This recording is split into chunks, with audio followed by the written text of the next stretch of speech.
Cards and we live now. Jeremy Lee in the building and every guest that you ever needed. Sports Cards after hours keep the hobby heated. Updates, hobby talk like you never seen it. Sports Cards live and none could ever beat it. Sports Cards is a lifestyle. Sports Cards and we live now. Welcome to another episode of Sports Cards Live with your host, Jeremy Lee.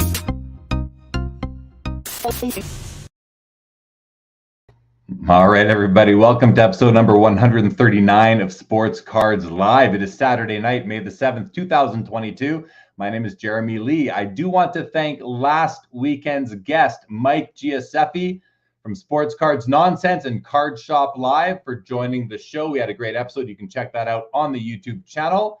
Tomorrow on Collectible Live, my guest will be none other than Corey Donovan, also known as Yamwax, will be joining us on the Collectible TV YouTube channel. Be sure to check that out. We will be streaming an hour earlier tomorrow night than usual at 6 p.m.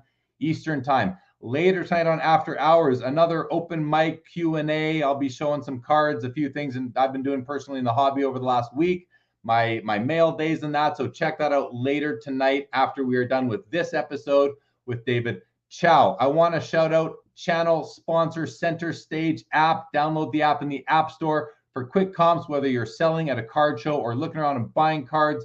If you're pricing your cards at a vendor, it's a great tool. The app is continuously improving. So join me in supporting these hobbypreneurs as they endeavor to make the hobby better than it already is. I want to also shout out the Sport Card Expo, June 2nd to 5th in Toronto, sportcardexpo.com. This show is going to be amazing. I was talking to some people today about it. We are super excited. Make sure to come up to Toronto for that show at the beginning of June, just a month away. Holy. Shout out to the hobby's middleman service, TradeSafe, your risk-free alternative for trades and buy-sells on any peer-to-peer social media platform. We've created a service, a process, and a team that is making remote dealing safer and easier than ever before. Check out tradesafehub.com. I want to special shout out to Sports Card Nonsense. That's Mike Giuseppe. And I also want to shout out Rollin' with FD. Both of these groups have invited me onto their podcast, so that will be happening at some point this week or the next. Check those out. I want to thank all you subscribers, viewers, podcast listeners. If you're not yet subscribed to the channel, please take a second. Go ahead and do so. As always, tonight, everybody, your comments, your questions are in play. Let's get to it. Tonight's guest started in the hobby in 1996, the day after Kobe won the slam dunk contest. He went to a card shop and started collecting basketball cards. In 1997, he started buying and selling for a living and began acquiring some of the biggest cards in the hobby. By 2011, he was selling off many of his cards, but he did acquire a LeBron James Exquisite RPA and a Sidney Crosby Cup RPA as well. His favorite teams are the LA Lakers and the Detroit Red Wings, and his favorite athletes are Kobe Bryant, Sidney Crosby, and Steve Yzerman. Originally from Shanghai and currently residing there in lockdown. Let's bring him out. David Chau, welcome to Sports Cards Live. How are you doing this morning in Shanghai? I'm good, Jeremy. Thank you for having me here. You're absolutely right. I'm in total lockdown for the past 40-something days now. Wow. What I got to ask, Dave, what are you doing? How are you keeping busy? How are you not going? Listen, you have a lot of books I can see right there. So you have a lot of ways to keep your mind active, but what are you doing? What are you doing in this time to stop from pulling your hair out? This is the only time in the last, I would say, 15 years where I get to see all the playoff games for basketball, for hockey. You know, I'm pretty much watching all the games right now. Yeah. And baseball. I'm actually finishing a baseball game. Well, I mean, you're a sports fan all around, right? You like basketball, you like hockey quite a bit. You obviously baseball, football. So, I mean, it must be nice to be able to just sit back and watch. Let me ask you this: like, how do you integrate watching the sports with the current hobby? Do you find yourself watching a game and then noticing a player and looking on various platforms to see what's available? I'm the worst in that aspect, you know, all the prospecting, you know, I don't remember any of the names. So I guess I'm more of the old timers. I still prefer the more blue chip athletes. And, you know, I collect the young guns for a lot of new hockey players for sure. But, you know, I don't remember all of them. And are you finding yourself watching a lot of the NHL playoffs right now? Oh, it's crazy. It's the best. It's the best. It's the It best. feels like, Dave, it feels to me like something changed this season in the NHL. We're seeing Yeah. so much more offense, so many more goals being scored. We had like 600-point players this season. Usually we're lucky if we get one. Do you have Right. any theories as to why we're seeing so much more offense? And I mean, let's just admit, with more offense will come more interest in the hobby, because the hobby loves offense in all sports. So, Exactly. any theories as to why we're seeing so many more goals being scored? Well, I think, for one, when we look at the games right now, it's drastic different from what we had, right? There's definitely way less penalty right now. I think it's becoming more like Olympic Games, where there's just not that physical, and I think there's less injuries for players.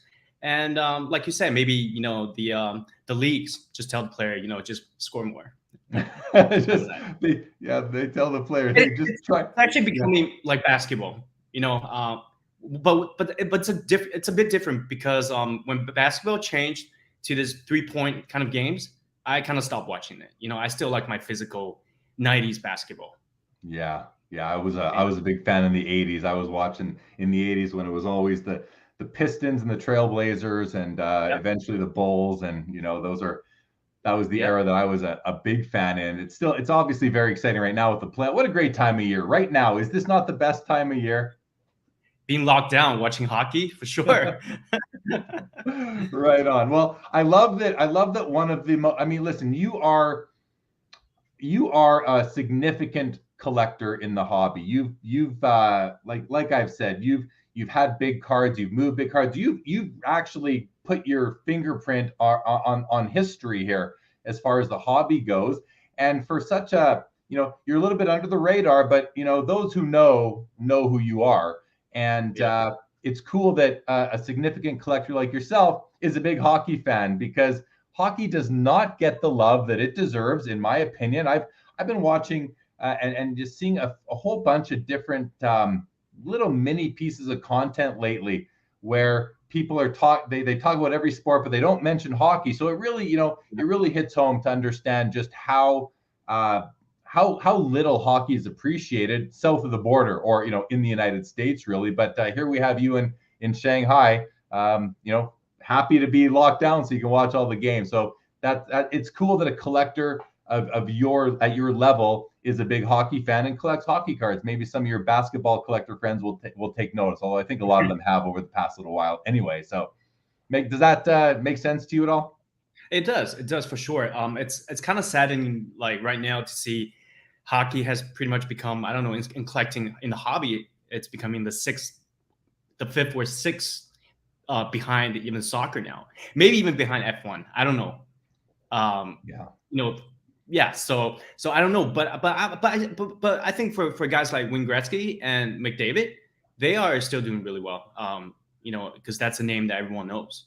Yeah, no, 100% agree. It seems like the stars in hockey are the big names, the goats and the blue chips are always doing well, and right now better than ever. So let's get into a bit of your hobby history before we sort of approach the topic of regret, because I know that you've sold a lot of cards maybe just before the boom, and we want people want to hear about that, and it's humbling of you to come on and be willing to have that discussion. So I appreciate it. I know it's because, listen, there's been so many flexes lately over the past couple of years of people buying cards low, selling them high. Not to mention, of course, there's been the decline that we've seen since about a year ago.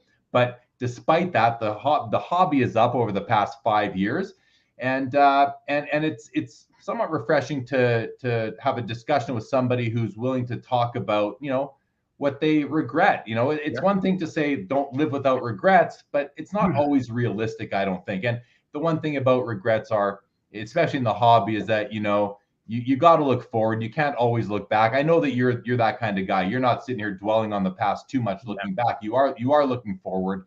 And even on the cards that you sold too early, you still did well on them. So we'll get to that soon. But let's hear a bit more about you, David. How did you get involved in the hobby in the first place? Yeah, like you mentioned in the beginning, I actually, watched a lot of basketball when I was much younger, starting like from 91, 92.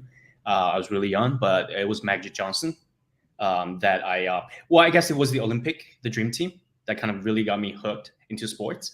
And and when Canada had its own team, the Raptors and especially the Grizzlies, that's when I seriously got into going to the games and seriously got hooked. But I didn't know there were sports cards. So it was after the '96 dunk contest when Kobe Bryant won, when this phenom that had his crazy dunk at that time, which is nothing now, right? Yeah, but at that time it was crazy. So I was actually in this shopping mall in Burnaby in Vancouver, called Metrotown, and there was a car shop. I didn't know what that was. I just walked in and I got hooked right away. Yeah. What was it? What was it? Take yourself back to that day. What was it that hooked you? And I ask because, listen, I've been collecting for 40 years, and people often, I saw a question someone put on Twitter. I think Sue's Yanks chick put on Twitter on her card chat on Wednesday. What was the card that got you hooked on the hobby? And I don't know for me that there was one. I don't remember that far back. What was the card that hooked me? But what was it for you that really hooked you on the hobby when you walked into the store that day? Well, I remember exactly, and I actually have that card to talk about that exact card that got me hooked. It was when I walked in, because Ricky had the showcase in the front, and the first thing I saw in the center of the showcase is a 4,000 Canadian dollar tag of a card, which it was mind-boggling for someone my age at that time to think that there's something that's 4,000 Canadian. Yeah, so that kind of that's a total game changer for me. So and the card is 1984 Star Rookie, the XRC Michael Jordan. Yep. The Star 101. The Star 101, and at that time it wasn't really being called the XRC. It was still more of his true RC. Right. Yeah. Back then, and now and listen, it's a bit of a divisive sort of subject, right? Some people consider 86 Fleer the rookie. Some people consider 84 Star 101 the rookie.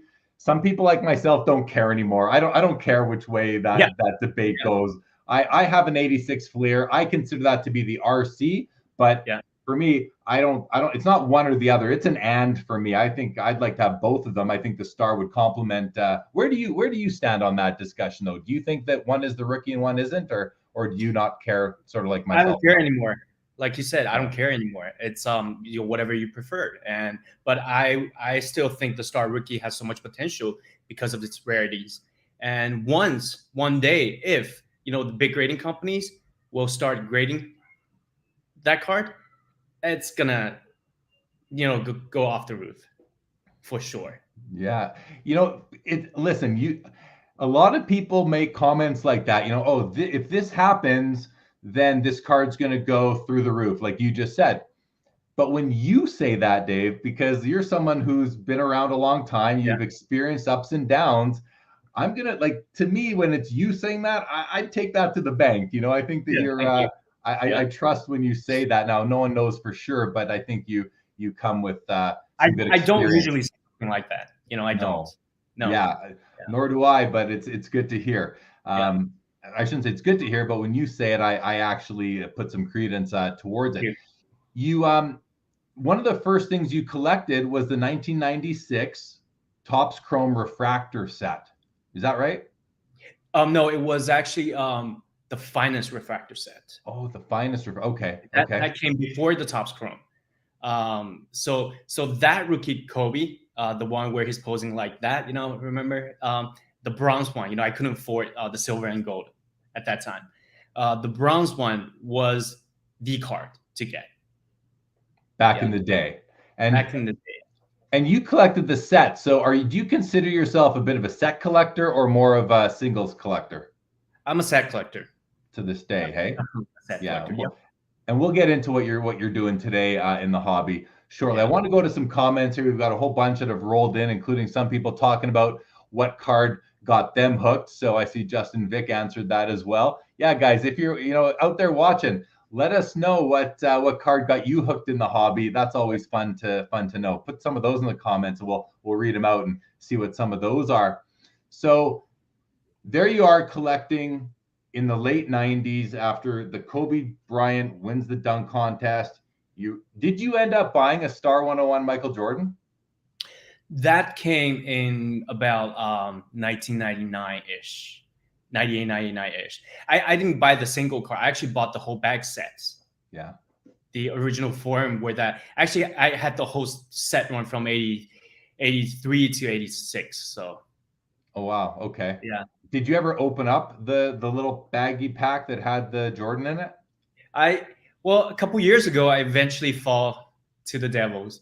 I graded the card, so I opened it up. Yeah. You did, huh? How did it grade? It came back a BGS 8. Pretty good, right? I'm guessing centering was the weakest subgrade. Yeah. Well, it was not best centering. I just think maybe the edges or something, but it's cool to pull the card out of a bag and ascend it grading yourself, so you know nothing is wrong with the card. No, and hey, at least it's real. It came out of the original pack and all that, so that's pretty cool. I mean, that's a card that has a lot of counterfeits out there, so you have complete peace of mind knowing that you opened that from the original pack itself. Let's go to some comments, Dave, and then we'll come back and we'll talk about some of the big cards that you were into in the early 2010s there. Troy's Collectibles, what's going on? Good to have you, Troy. Good evening, vintage card collector. P. Roy said, sold too soon, the Regret Chronicles. I feel tonight's episode could hurt. I think we will have a few cringes throughout the episode tonight. Jeff McMahon, good evening to you. Drake's PC in the house. What's going on, Drake? Good to see you. We got Mikey at Eastridge. Justin Vick watching as I put 85 Fleer and some Ultra Pro pages. Zen. Isn't that the most Zen thing you can do in the hobby, is start bindering up some cards, right? Good evening, Lucky K. Troy says, I like David even more. Favorite team, the Red Wings, and one of his favorite players, Steve Yzerman. There you go. Brandon Metalberg's looking for trouble here. Go Stars. I got to say, go Flames, but I see below Terry lets me know that my Flames are already down 1-0. That's not a good start. Chad Shipper, what's going on? Good luck to my Flames. Thank you so much. Thank you so much. Lucky K, being in another country, do you see trading card sales climbing in other countries? Hey, we'll put this to you right now, Dave. Okay. Yes, speak a little bit about what you're seeing in Shanghai and China. Well, I would have to say the growth of this hobby in Shanghai is gone off the roof. It might be even bigger growth than it's happening in the States right now. It might be 10 times, 20 times, 30 times, 50 times growth every year. That's what I'm seeing right now. There's so many people buying. And how do you see this? How are you actually witnessing this? Well, I invested in a platform in China regarding sports cards. They do breaking, they do all kinds of stuff. So I have the numbers to kind of support that. Yeah. Okay. Fair. Again, you're coming with something to actually lean on. I like that. Yeah. Albert Jones, good evening to you. Lucky, what sports in particular do you see? I mean, listen, I feel like basketball's got to be the number one sport in China. When I say China, let me ask you this: Can I say China and Shanghai interchangeably? Like, will the same sort of effects be in play for both? Because I know China's obviously a lot bigger than Shanghai. Well, I think the biggest growth is actually, Shanghai's pretty big, but I think everywhere in China it's catching up to the game. Because for the last couple of years, it was actually shoes that was really gone big in this country, and I think that movement, a lot of them shifted to sports cards. And so basketball is the number one. Is that true? Basketball number one, and definitely basketball, soccer. Yeah, and then what? And then like anywhere else, prospecting. Okay. They might not watch baseball, but I think Bowman Chrome is catching up. I'm seeing in my social media, the Chinese version of social media. I just saw some guy last night breaking 30 cases of Bowman Chrome that just came out. So, yeah. How about hockey? How's hockey doing over there? I had big hope actually with the Winter Olympic.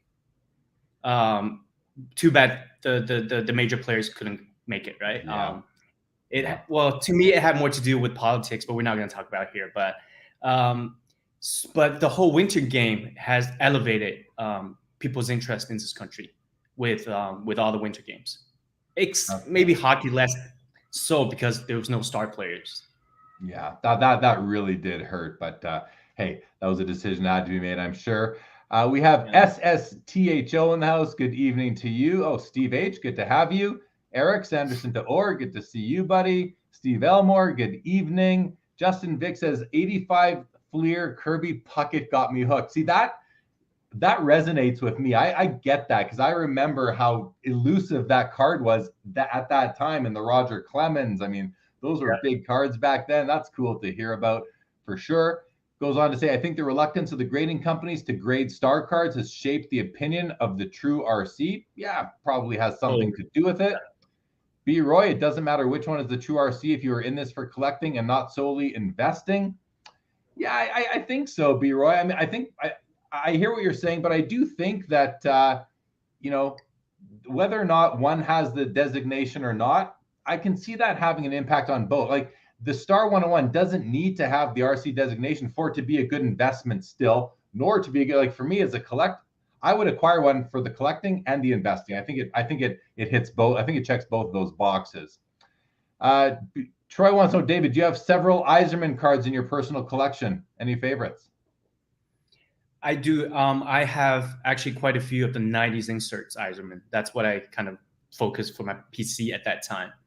The Mirror Golds, the Pacific stuff of Yzerman's, some of the rare Upper Deck, the Black Diamonds, the low numbers and stuff like that. Right on. It's because that's when I was watching his game, really. Yeah, back then for sure. Mickey McLucky says Jose Canseco 86 Donruss rated rookie. That's another one that hits a chord with me. I remember I traded away a car stereo for one of those cards back in probably, I don't know, 1989, something like that. SSTHO card for me, the 0506, the Cup dual noble numbers, Crosby Ovechkin out of 10. Didn't fit into the 130.1 touch. That's right. Those were thick cards. That's a cool one. That's a cool one, Steve. JH, the Fedorov, Sergei Fedorov Young Guns for him. That's a card. You must have liked that card back in the day, Dave, because he was a Red Wing. That was a big card back then, right? For sure. Jeff McMahon, the Yzerman rookie card got you hooked. Troy at 79 O-Pee-Chee Hockey was my first set to collect. Been collecting ever since. That's Troy. That goes back for me too. That's like the year before the Bossy year, the 78 O-Pee-Chee are the first cards I remember really ever seeing. Daniel Busby says, hit that like button, guys. Thank you, Daniel. Terry Fortune lets me know the Flames score. Thank you, Terry. What's up? Skeppy? Goal called back. No good. Thanks anyway, Terry. Vintage card collector. I've heard in China there isn't much interest in basketball cards pre-Jordan era. Is that true, Dave? I think it's I think people are getting into vintage actually. I saw on social medias where people are actually buying, PSA 8s, PSA 9s, Magic rookies, Wilt Chamberlain rookies, 61 Fleer, cards like that. Yeah, the 48 Microns, people are even buying that now. So I think that's changing. It's changing. All the major real, like the grails, if you will, the Mount Rushmore cards are the ones you just listed off. That makes sense to me. Mickey McLucky, I see soccer is getting popular. Is that true? You mentioned that it was already. We got Dave here. Dave, what is going on? This is Dave, says that Dave on the screen has some monsters, Crosby limited logos. Hey, we'll let Dave on screen show some cards later. But yes, you definitely have some big cards, Dave, on screen. What's Barbara? Welcome to the show. What's up, buddy? Facebook user Brandon says, Dave, do you own any high-end hockey cards? Do you? Well, we'll show some of it. Stay tuned. He does, Brandon. He does. Georgetown got into the hobby through the 89 Upper Deck rookie. Yes, I think that card got a lot of people into the hobby because that was Upper Deck. Really, increase, like, changing the game, leveling up the hobby completely with that. Oh, there's something 89. I want to add to that. On Griffey, I think one card is the 86 Upper Deck. The other card that changed the hobby would be the 1996 Flair Showcase one of ones. Oh, The first one of ones ever. Remember that card? There were three versions. And at that time, it was the first modern card breaking $10,000. It was showcased all over on back in magazines and stuff like that. That's a game changer in that year. That was a game changer for sure. James says, I spent time in Singapore and all the malls there were loaded with card shops. Is China the same?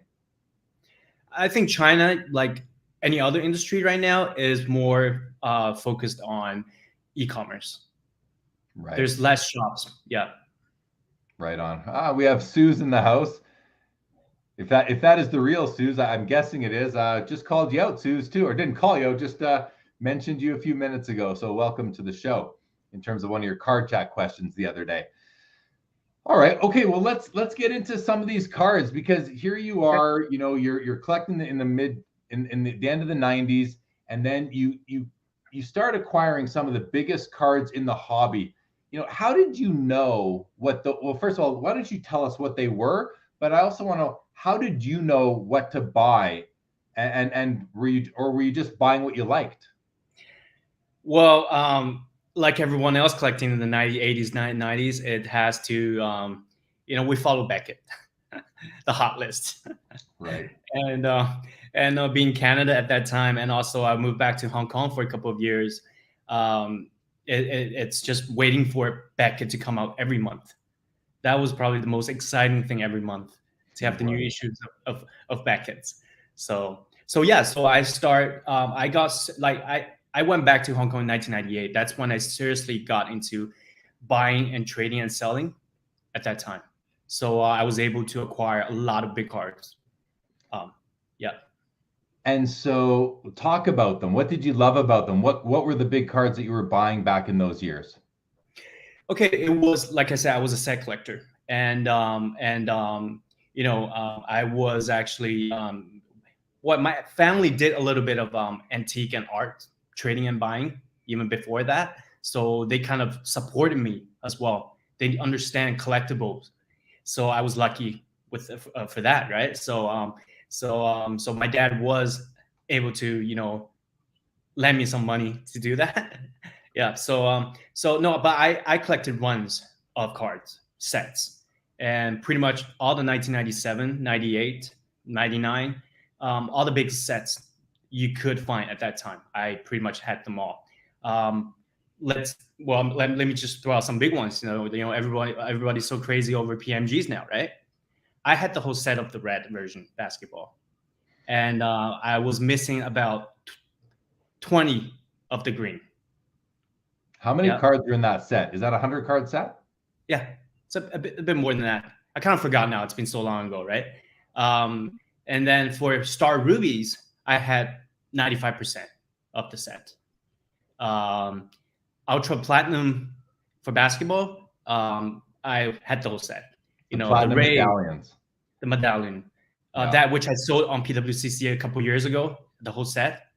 People probably remember. Yeah. And the raves, the super raves, the Upper Deck jersey cards. I had all the sets from different sports. The 96 hockey, the baseball, and the basketball, the 97, 98 basketball, including a card that we're going to talk about later in the Regrets series, the Jordan autograph, the first Jordan autograph jersey card. And what about, you just mentioned off some beautiful cards and sets there. What about the essential credentials? I mean, I kind of know the answer to this, but talk about the essential credentials. Did you have the futures and the nows complete as well? Definitely not complete because of the one-of-ones. But I pretty much have all the low numbers and the high numbers. I'm probably just missing a couple of those cards. But you don't have, and for baseball as well. I pretty much completed all the basketball vintage cards from 48 to at that time 1997, right? The main base version of all sets, the Tops, the Flair, the Bowman, everything. I was getting into baseball vintage. I had some really big cards. I had Mickey Mantle PSA 8, 1952. Wow. Yeah. But I sold that card. When? I sold that card about in the early 2000s. Okay, way back. Yeah.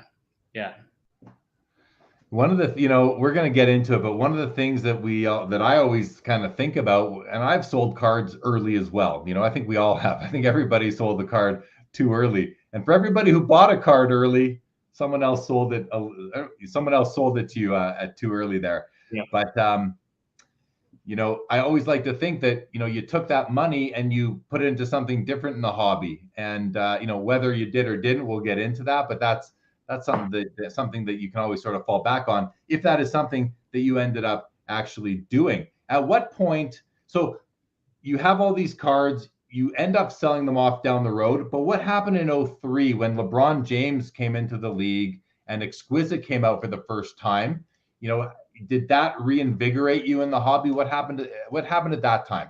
Well, actually, I kind of got out of hobby once I moved back to Vancouver from Hong Kong around 2000. And then I stopped collecting when the Grizzlies left. It was too heartbreaking. So I just got out of the hobby.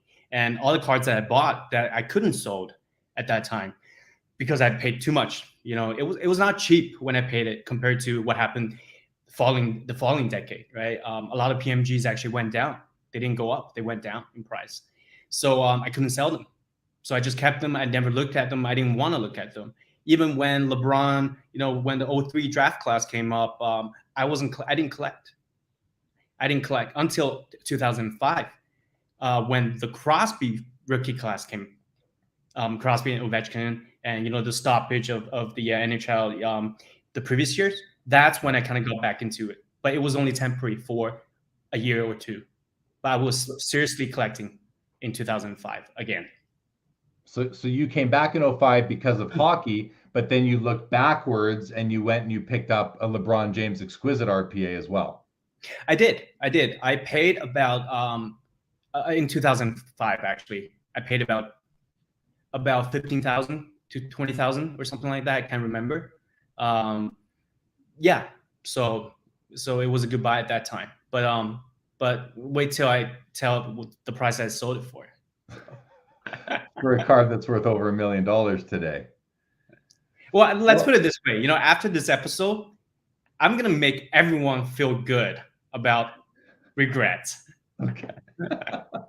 Speaking of regret here, Justin Vick says, no need for regret. You made some money. It's not like you put the cards in bicycle spokes. And I got to tell you guys, I've talked with Dave here. We've gotten to know each other. And for someone who's got some regret, he handles it very, very well. So I don't think anyone's really going to feel sorry for Dave here.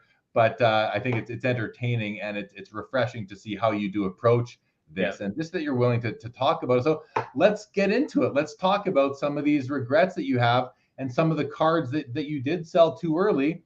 Again, we celebrate the wins in the hobby. You don't hear a lot about some of the losses, let's say. So let's hear about some. Let's hear about some of them.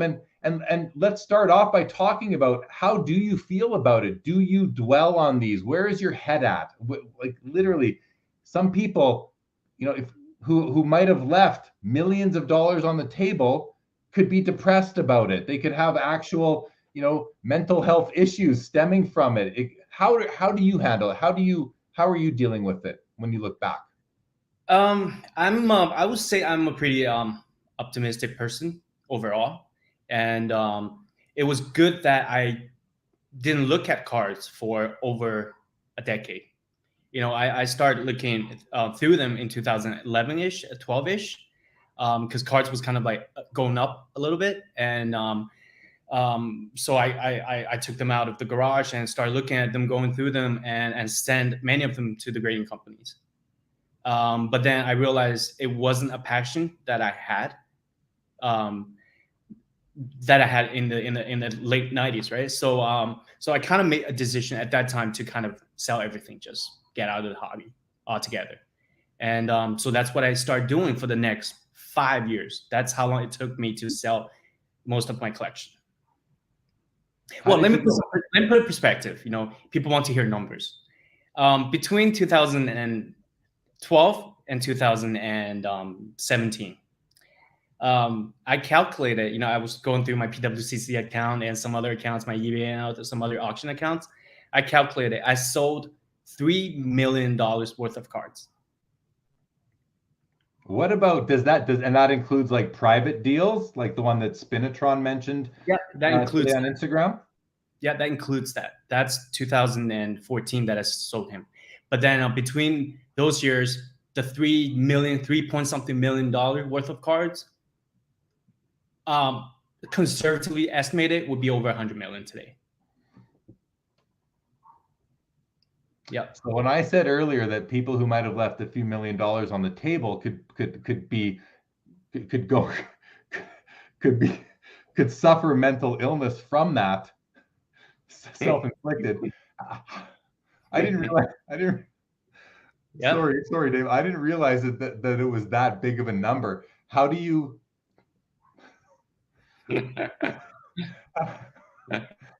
How do you deal with that today? Like that's we're talking $97 million, let's say. How do you deal with that, leaving that on the table? I work hard on other stuff so that I don't have to think about this money I left on the table. Probably, all the other business that I have now and, combined will not be able to make that money back anytime soon. So, just enjoy, laugh about it, knowing myself that, I've been contributing to this market and this hobby for a long time. Because a lot of those cards people knew, but they don't know it was mine. So it was kind of like several of those cards became a game changer for the hobby, shifted direction in some ways. So, I mean, listen, a lot of the cards, the big cards that were sold between 2013 and 2017, and maybe I don't want to say most of them, but like a good chunk of them were from your collection. And nobody really knows. Well, some people would know, but most people in the hobby don't know where those cards came from. And they came from your collection. You were watching it. Obviously, you knew exactly what was going on at the time. I was watching. I had no idea whose they were, but you did. And because they were yours, it feels to me like, this might sound crazy to say, but are you partially responsible for the state of the hobby? Now listen, the hobby blew up in 2020. We know there were a whole bunch of reasons why, between the last dance and COVID and all these things going on. But leading up to that, there was still a ramp up going into the spring of 2020. Do you feel that your selling of those cards has had something to do with bringing the hobby to where we are today? I would have to say definitely not for the post COVID period, but definitely prior to the COVID period. Let's say between the years I sold them to the last big card that I sold, the Michael Jordan PMG green that everyone saw on the screen. That card definitely had an impact on bringing the hobby to the mainstream. Right? I think that card definitely had an impact. Oh, I agree. It certainly had an impact on me. I remember watching that auction the first time. Well, let's talk about that for a second, because that you sold that card through PWCC. It was a huge card for them at the time. And something happened, if I recall. I think it ended up selling in February of 2019 was the ultimate sale, but didn't they list it a couple months before, the month before, and there were a bunch of fake bids placed, and then they had to take it down and start over again? What was that like for you as the owner of the card, watching a bunch of people throw in $1 million bids that were never going to, pay for it? Explain that whole process and that chain of events to us, and how you were feeling as that was happening. I was actually in the States when the card was sold. I was in my hotel. I was at this art show, Freeze LA. I was attending the art show. So I was looking through my eBay, and it wasn't actually posted a month before. It was actually posted days before.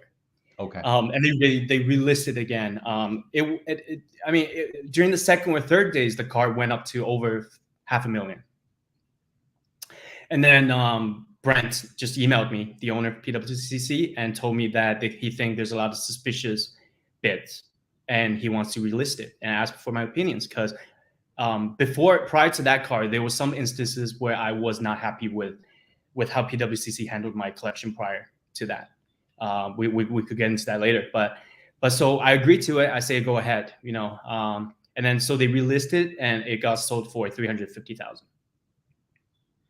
And were you satisfied with the sale at 350 at the time? I was.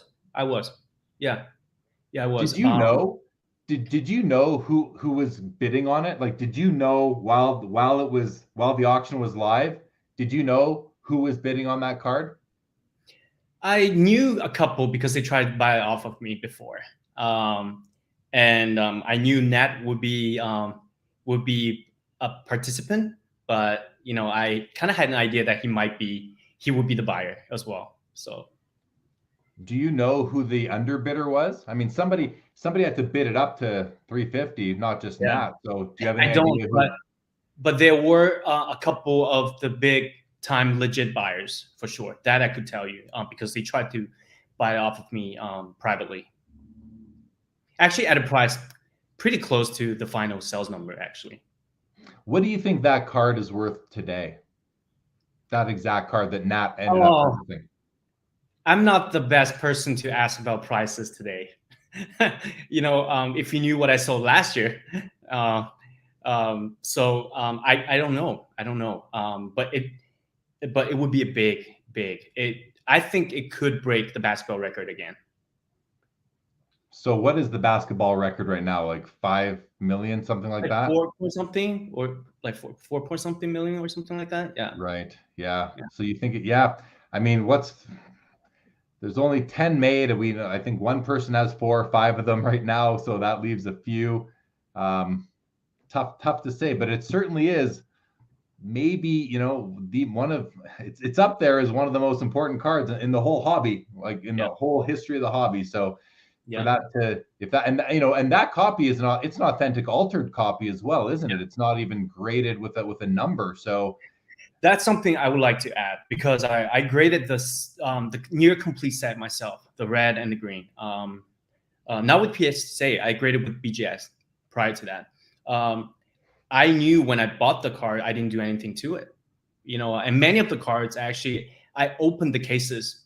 I invested in a card store at that time, and we opened a lot of cases because we couldn't really sell them. And we got a couple copies, and even those copies, when they were sent to grade, they came back altered. So even though they weren't altered, even though they were pulled from the pack myself. Yeah. Well, as we know, grading is an opinion. It's not definitive. So it is what it is in that case. But I guess it's just something we have to accept as participants in this hobby.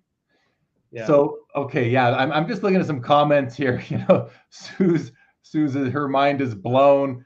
Dave's it is wild. We're talking again. If you just joined, Dave on screen here just mentioned that the cards that he sold between 2013 and 2016, 17, yeah.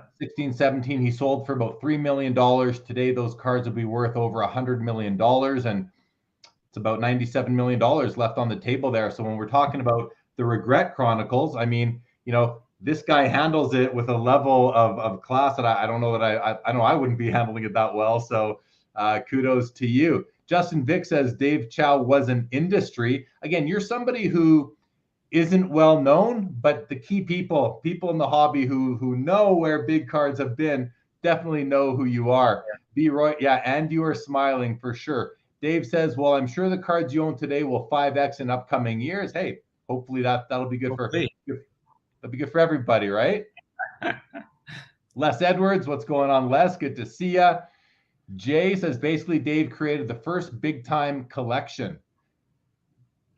I think he's talking about the cards you had in your collection, the modern stuff. I guess so. Skeppy says it's not about what you missed, it's about what you did with what you got. So what did the $3 million do for you?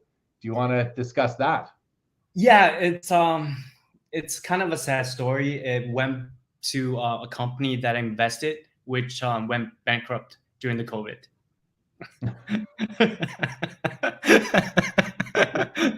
So pretty much I lost everything.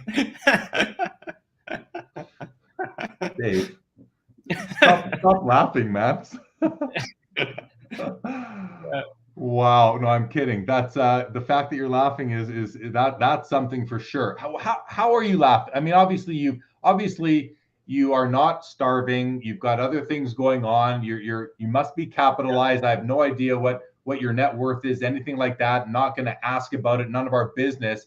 But is it fair to say that you're doing all right? I'm doing okay. Yeah, definitely not ultra mega rich, but I'm doing okay, I would have to say. Yeah. Okay. That's good. That's good. Matthew Jones likes your book collection. I noticed that myself as well. Latrell Sprewell, thanks for the comment. We did just talk about that one right there already. Very good. Bill wants to know, do you have a brother named Jason that collects as well? Nope, it's not my brother. Yeah. Dave says, whoever owns 4 to 5 of the PMG Green Michael Jordan should be my next guest. Hey, well, we'll see if we can. We'll see if we can make that happen one of these days. Did you own the Allen Houston Green PMG? Yeah, I did. Is that one that Nat still needs for his collection? Is that why we're being asked about it, or is it just the toughest one to find? Something like that? I have no idea. I sold the set in succession auctions, I remember, to PWCC. Some other cards to other auctions, and some was unsold actually. I mean, the PMG Red, I could pull up some of the records I did last night. The Red's common was sold between $50 to $100, and the Green Commons was sold between $100 and $300. And what are they worth? What do you see them selling for today? The Red Commons.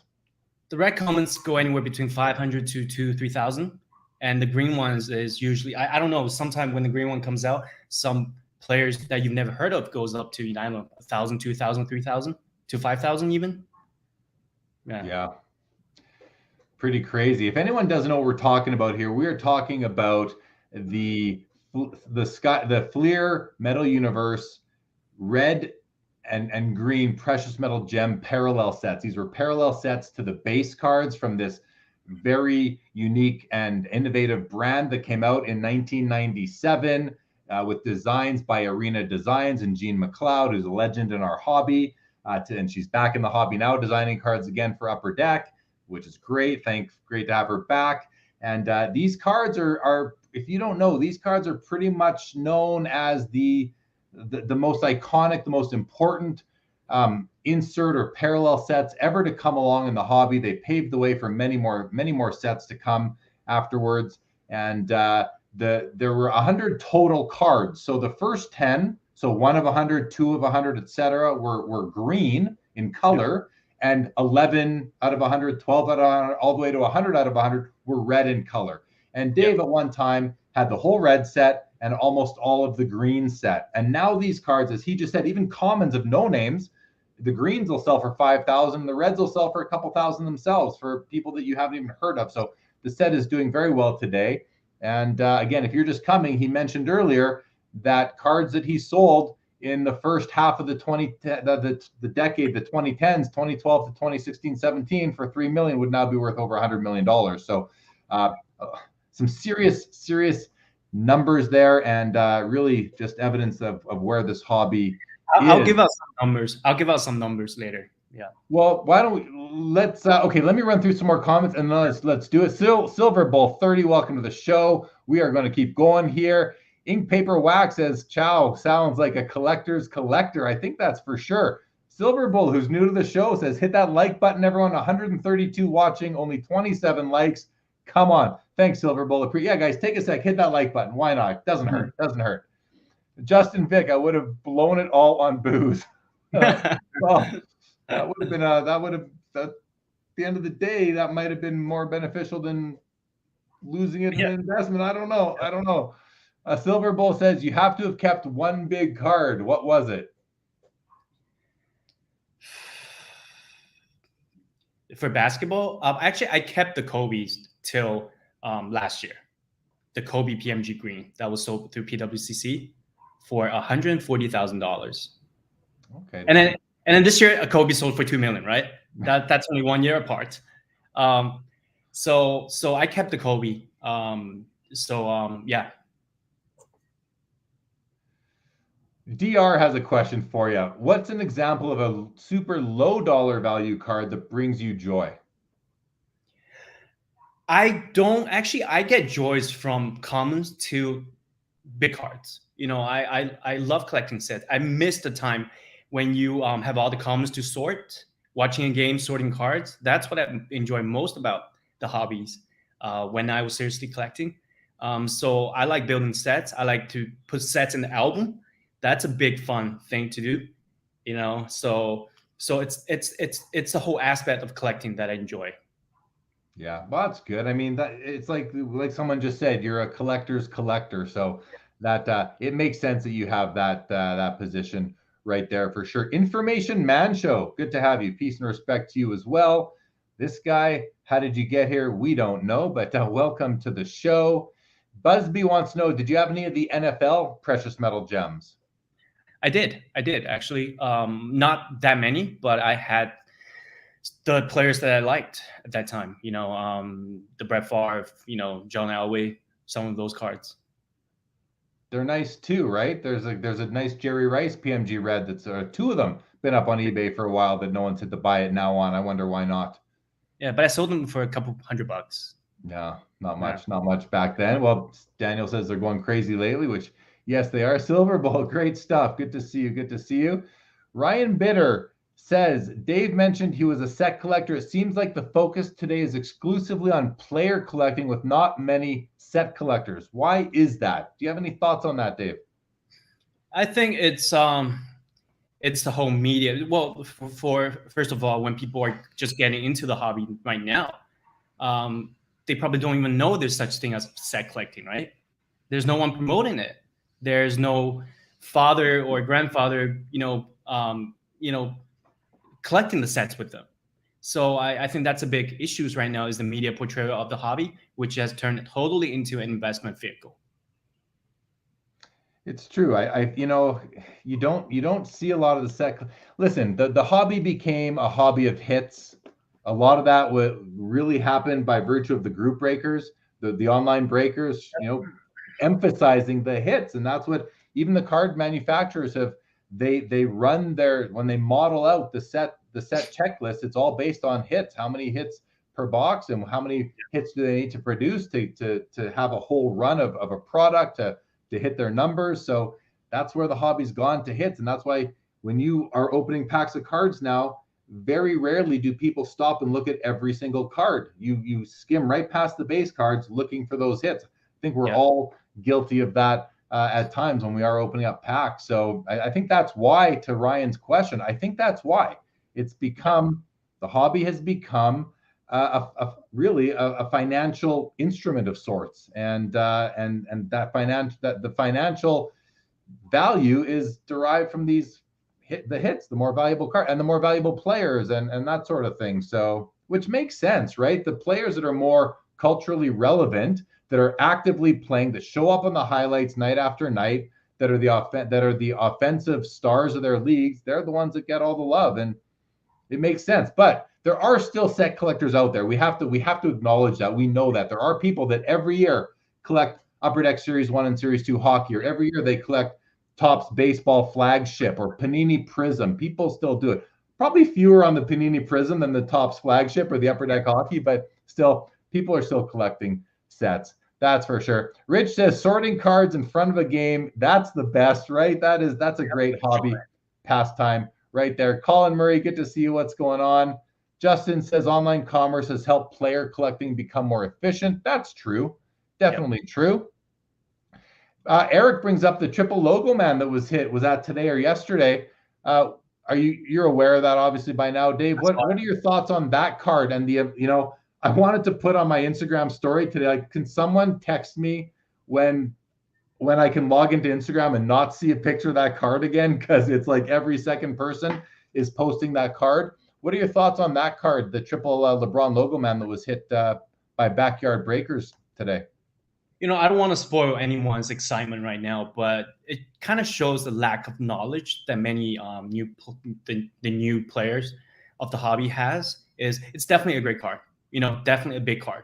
But to say that card is one of the most important, to say that card is worth what it's posted, to me, that's kind of they probably don't know what kind of card existed before that, right? So that's all I gotta say. It's still a big card for sure. It's gonna be big bucks, but probably Yeah, not a million, right? it's a cool card, and the fact that you've got a game used logo man from 3 different teams that he played for, I think that's pretty cool. You've kind of got that career retrospective right there on one card. I'll be honest, I'll say it. I don't love the looks of it. It does aesthetically, it doesn't do much for me. I don't love the design of it, but that's okay. Some cards can be extremely important and not look all that nice.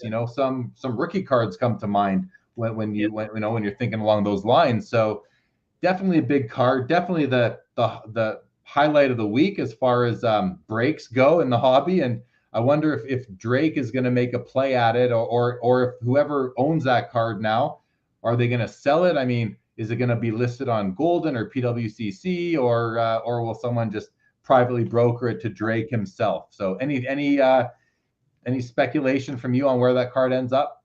Well, that's a card that I definitely would not put in the auction right now. They should just sell it privately if they could. Why do you say that you wouldn't put it in the auction? It's because despite all the hype, most of those hypes are people who are not going to buy that card, right? So there's only a handful of people who will have that kind of money to buy those kind of cards, and I'm pretty sure they're pretty knowledgeable about what they're buying. And in the open market, it's a dangerous thing. It can be risky for sure. You never know what that how many people are going to be looking for that card. So, well, interesting. I figured we'd chat about that at some point tonight. So there it is. Let's keep on going. Brendan Ryan, what are your predictions on Kabooms? That's an interesting question, actually. Kabooms are kind of, they're a Panini insert that have caught fire lately. There's the gold version out of 10, which of course everyone loves gold. And when a gold is out of 10 too, it has that extra level of prestige. Your thoughts on Kabooms? Do you think for a while there, Dave, a lot of people were saying these are the next PMGs. What do you think? They're not. They're definitely not from historical, background or whatever. But it's definitely a beautiful set. And I'm actually happy that Panini produced a lot of these inserts that kind of brought the 90s insert craze back into the game. But, I just don't see them becoming those historical iconic sets. I've owned one in my day. I had a 2012 or whatever the first year was of them, the Tom Brady. Sold it too early. That's one card I sold too early. I think I bought it for $150. It was a PSA 10. I sold it in June of 2020 for I think $300 or $400 US, and now it's probably, I don't know what it is now, $5,000 to $10,000. At the time I had it was a pop 1. Now it's probably a pop 2, 3, 4, something like that. But yeah, there's the card. I regret selling that card too early. I mean, the money went into something else. It probably did okay, so it's I have that consolation. But still, I'd probably like to have that card back. Not the problem. One of the things that I don't like about the Kabooms are the backs of the cards. I don't find the backs to be that attractive. And I mean, people might be saying, who cares what the back looks like? Well, hey, a back is still 50% of the real estate of the card, so you have to give it some attention. And I'm just not a big fan of the backs. But anyway, not important. I kind of like the Color Blast series, the sets. But I'm not a super big fan of some of their player selection. There was kind of no logic between the years, between the sets. It's just too confusing. That's a problem. Yeah, I can understand that. The whole set structure has become very confusing, especially with Panini and all the parallels that they have, and the inserts and the parallels of inserts. Definitely. But I'm with you. The Color Blasts are beautiful cards. I own one. I haven't taken delivery of it yet. It's in my PWCC vault, but I bought a Joe Montana with the black background versus the white. I think the whites are nicer, but maybe I'll pick up one of those one day as well. All right. Thanks for the question, Brendan, on Kabooms. Colin Murray says, I fill sets all day long for vintage collectors. Modern base, you just give away. Yeah, like modern base, you often just leave it at the LCS, right? Because you don't, what are you going to, unless you give it away at Halloween, that kind of thing, which I'm a big fan of doing.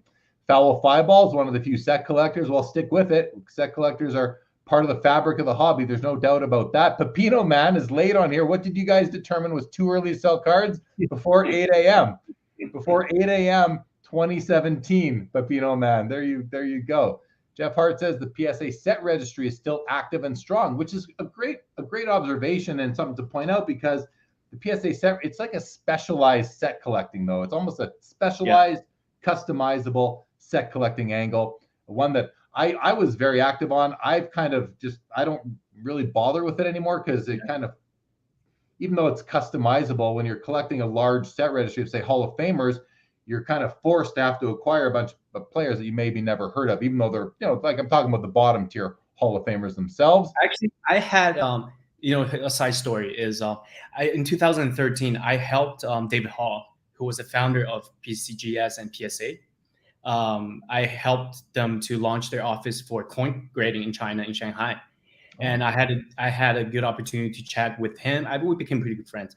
I had a good opportunity to chat with him and looking at his sports card collection, which was the Monster T206 set. There's a couple of thousands of different bags. He was collecting the whole thing. I asked him about, the registry, because I was kind of like you, caught up with the registry, and I kind of just gave up in the end. But then, and even the founder of PSA, he was being kidnapped by the registry himself. Really? And then he gave up. He started selling his sets in the last 2-3 years through HA. Yeah. Through Heritage. Yeah. All right, let's go through a few more comments here. Mike at Eastridge builds all the Bowman base sets each year, almost complete run from 89 till now. Good job, Mike. Terry 2-1 Flames, that's some good news. What else we got here? T-Dot says Drake wants that card pretty bad. Well, yeah, I think we know he was busting cases of Flawless to find it. Now that it's been unearthed, is he going to acquire it? That is the question. Brian says, if you feel the niche cards you are collecting are becoming a little routine, do you have any advice? That's a really good question to a veteran, experienced collector like yourself, Dave. What would you say to Brian or anyone else who's kind of feeling like what they're collecting is a routine? They need to branch out, find something new to reinvigorate them in the hobby. What advice would you give? Well, my advice would be, if you still feel something for those cards, if you still like them, despite the fact that everyone likes them now, just keep them. If you feel, you don't like them anymore because it's not niche, just sell them and go for some other niche cards. Yeah, I agree with that. And actually, it's funny you asked that question, Brian J, because I'm on After Hours tonight, which I'm going to come on in about an hour's time after we're done with Dave here tonight.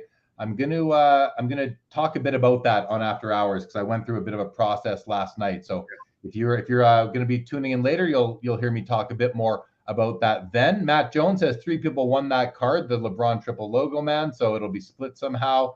So I see it going to market. Yeah, it could definitely be that way. Definitely Key Killer. Give me Color Blast any day. Bill wants to know, has Dave ever attempted to complete a modern day master set, a copy of every card on the product checklist? For the 97, 98, 99 period, I did. Actually, I completed a couple sets like that. For the 1996 select mirror set for baseball, I don't know if you remember that one, the one with Derek Jeter, probably one of the most important. We haven't seen that mirror gold coming out in a long time. I completed the whole set of mirror gold, mirror blue, mirror red, and the blue, reds, and the common base. I completed the whole master sets of that. Do you still have any, or did you sell it all? I sold it. Sold it all. Limp Love Stick says, buy cards, not boxes, which I think is really good advice right there. And nice name right there too. Or buy boxes and don't open them. Right. Now that is a little bit, it goes a little bit against the spirit of the hobby, because I couldn't do it. I don't keep any of the box. I open them. Yeah. It depends. Sometimes I keep a couple things sealed, but very few, maybe 6 boxes total. But for hoarding unopened, hey, it's an investment though. It's a true investment at that point. And but it's keeping some cards in the dark that collectors will not be able to get because they're trapped away in their original packaging, which is what I mean when I say it's sort of against the spirit of the hobby. JH says, what is Dave's opinion of Panini as a card company, as they will be out of the hobby within the next few years? So first of all, that's a big assumption to say they'll be out of the hobby in the next few years. I do not think they will be out of the hobby. I think they will find a way to stay in it. But Dave, why don't you answer? What is your opinion of Panini and, as a company, as the cards they're producing overall, generally speaking, I guess? I wasn't a big fan of the Donruss and those kind of brands at that time. I think they overkilled with all the parallels back in the days. In a single product, they probably have 50 to 100 one-of-ones of each single players. So when that brand became the modern day Panini, I wasn't thrilled at all in the beginning. But I think they, throughout the years, they gradually, they understood the hobby more and more, and they've done some pretty good stuff. They really so have. It's really a bipolar opinion on that company. At the beginning, no, not a big fan. Yeah, and they've been around making North American sports cards now for 15 years or so, and they've actually they have some brands that have real equity in our hobby that are cherished and valued, and so they've done a good job with some of the stuff, and some of the stuff is maybe too much or too many parallels, but that's just my opinion, maybe other people's opinion. Some people love that stuff. That's why it gets there in the first place, because people wanted more and more options of cards to collect with their players. And so the card companies delivered, but maybe they over delivered, and now people want them to scale back. It's a constant battle, a constant balancing act that they have to play to try and keep everyone happy, which we know is just impossible. Definitely impossible. All right. Can we talk a bit more, Dave, about some of the specific cards that you bought and sold, and maybe some numbers that go with them? I know you had gone through your old PWCC accounting and maybe saw some. I know you have some stuff ready to go. So what do you want to share? Let's go to the highlight of the show. So, okay, here's a picture I found, which in 1998, sorry, I couldn't.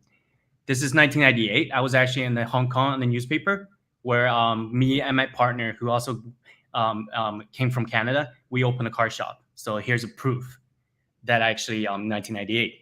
So okay, some of the stuff I actually had it, all the numbers and stuff I was checking through. Let me give some examples. Okay, I actually sold the Essential Credential Team Duncan rookie out of 75, a BGS 9. That card, I don't know, it's 20,000, 10,000, something like that, right? Today? I sold it for, probably. I don't know. Maybe less. I don't know. It's a rookie card. So I sold it for $600, and plus the 13.5% fees. I would think it's worth more than 20,000 right now. That's my gut feel. I'm not 100% certain. Someone maybe want to let us know, but I could see that being a bigger card than even 20K. So when did you sell that for $600? What year was that? It was 2014, 15, the whole batch. I just sent PWCC 200 cards, and they just sold it in one run. Here's another card. This is a big card now, if it were to be sold again. It's 2004 limited logo, the exquisite limited logo Michael Jordan with 3-color patch. It's BGS 9, and I sold it for $5,000. That's probably definitely over $100,000 now, right? I don't check the market that much, so I think it is. I mean, listen, I watch a lot. I watch PWCC's premier auctions every month, and they have the odd Michael Jordan limited logos in there, and I do believe they break $100,000 each time pretty easily, especially if it's an 03. But that wasn't an 03. I think you said it was an 04, right? It was an 04, but it was the one that people liked a lot more because it's a beautiful silver background and the player selection was awesome. So here's another one. I sold this is a big one that I see selling constantly for over $100,000 now. So a UD3 Michael Jordan autograph. The one, the horizontal ticket. You've probably seen it. Yep. I sold that card. Yes.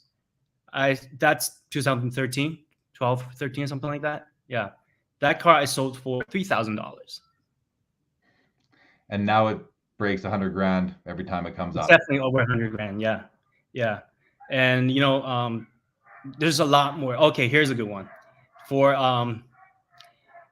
the red Michael Jordan PMG in PSA 8. That's my dream card. Yeah. Say again? PSA 8.5. No, in BGS 8.5. Sorry. Yeah. I sold that car for $10,000. Oh boy. What Yeah. would that get now? I don't know, 200 or more. Yeah, I don't I know. would think. I would think in that two to three range, somewhere like that, which is pretty crazy considering the green did 350 in 2019. Now we think that'd be, Yeah. 2 million plus for sure. Maybe 3 million, maybe 4 million, who knows? So the red, Yeah. I remember out at the National 2019, there was a red PMG on someone's table. He was asking $100,000 for it. I thought, oh my gosh, that's nuts, 100 grand. I'd love to buy it, but it's $100,000. I can't. Boy, I wish It's I wish crazy. I could have at the time, because now it's going to cost 3 times that to get one. Yeah. Oh, here's another good one. A 1996 Essential Credential Kobe Bryant, the rookie one with the silver parallel version, 8.5 BGS. I sold it for $800. Oh, wow. Yeah. Yeah. The 3 Flair of the 1996 Legacy Collection Michael Jordan out of 150, the first Legacy. I sold the whole set in BGS 9 for less than $3,000. The whole set. Not the whole set, I mean the 3 Michael Jordan card set. Well, still the 3 MJs for 3,000. Yeah. Yeah. Wow. So these are some examples, for Mirror Golds. I saw some of the prices that I sold for Mirror Golds. The Derek Jeter 1997 Pinnacle Mirror Golds out of 30 PSA 8. I sold it for $69. $69. Yep. What do you think? And there's an extra. There's Today? an extra $6 plus 10% plus 10% fees. So I got like less than 60. That car, I don't know. You got a nice lunch for it. Yeah, so there are just thousands of records like this, that I saw last night. So when you saw those last night, how did you feel? Like, were you okay, or you're okay, or did it get to you a little bit?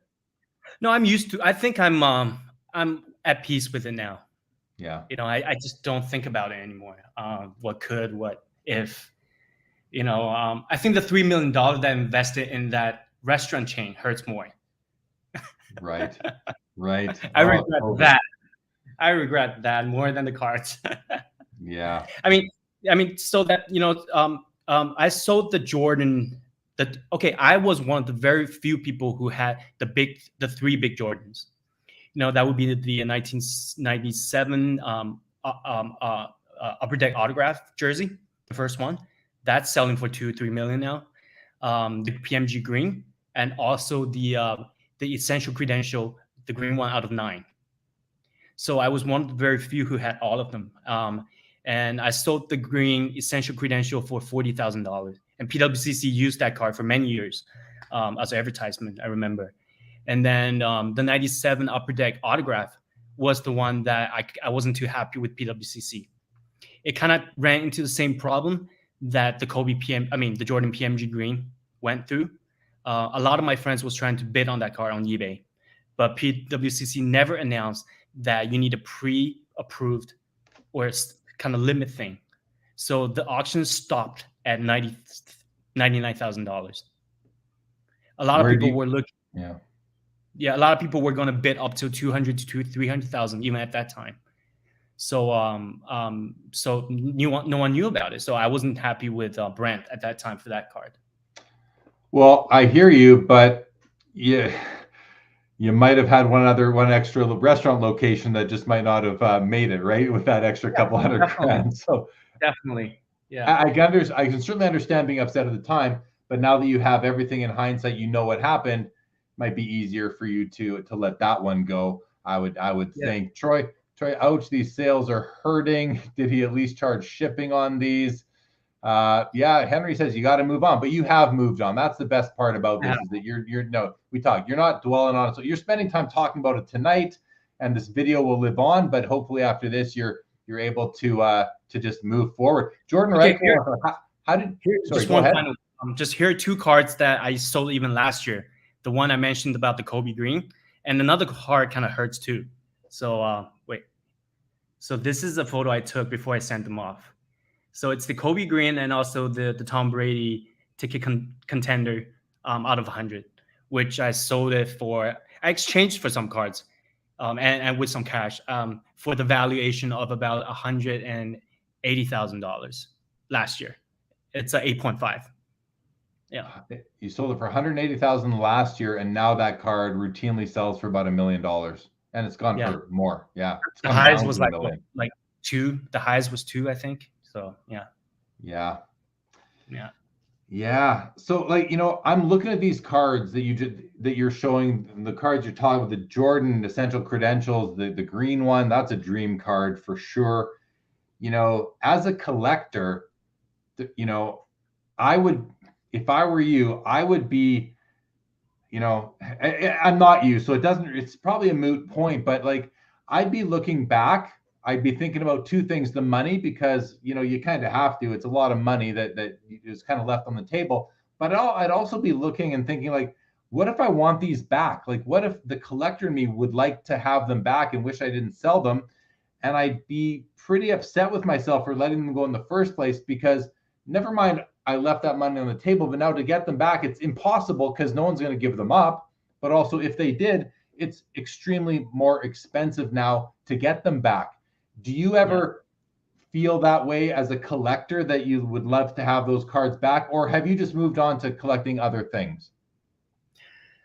I've only bought one particular cards back that I sold, which was actually 2 or 3 Kobe's that I bought a PSA 9 Topps Chrome rookie of Kobe for even last year at the height for $80-something thousand. That card's probably gone 30 to 40 now.